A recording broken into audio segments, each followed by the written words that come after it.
উরুগুয়ের সাথে 1-1 গোলে ড্র, পয়েন্ট টেবিলে ব্রাজিলের বড় সর্বনাশ। এই নিয়ে বিস্তারিত জানতে হলে ভিডিওটি না টেনে সম্পূর্ণ দেখতে থাকুন।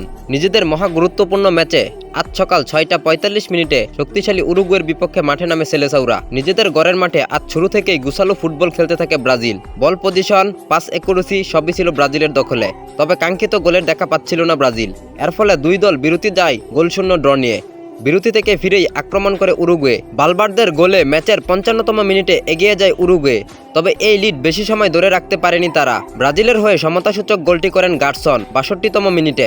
এরপর দুই দল অনেক চেষ্টা করলেও আর কেউ গোল করতে পারেনি, ফলে 1-1 সমতায় ম্যাচ শেষ হয়। এর ফলে টানা 2 ম্যাচ ড্র করল ব্রাজিল। উরুগুয়েকে হারাতে পারলে পয়েন্ট টেবিলে 2-এ ওঠার একটা সুযোগ ছিল ব্রাজিলের সামনে, যা কাজে লাগাতে পারেনি তারা। নিজেদের মাঠে উরুগুয়ের সাথে 1-1 গোলে ড্র করায় পয়েন্ট টেবিলে 5ম স্থানে নেমে গেল ব্রাজিল। ব্রাজিলের আগামী ম্যাচগুলো অনুষ্ঠিত হবে আগামী বছরের মার্চ মাসে, যেখানে শক্তিশালী কলম্বিয়া ও চিরপ্রতিদ্বন্দ্বী আর্জেন্টিনার মুখোমুখি হবে ব্রাজিল। তো প্রিয় দর্শক, নিজেদের ঘরের মাঠে উরুগুয়ের বিপক্ষে 1-1 গোলে ড্র করল ব্রাজিল। এটা দেখে আপনার মতামত কি তা কমেন্ট করে আমাদেরকে জানাতে পারেন। ফুটবলের নিত্য নতুন আপডেট পেতে আমাদের এই চ্যানেলটিকে সাবস্ক্রাইব বা ফলো করে পাশে থাকবেন। আর আগেই যদি সাবস্ক্রাইব বা ফলো করে থাকেন তাহলে আপনাকে অসংখ্য ধন্যবাদ।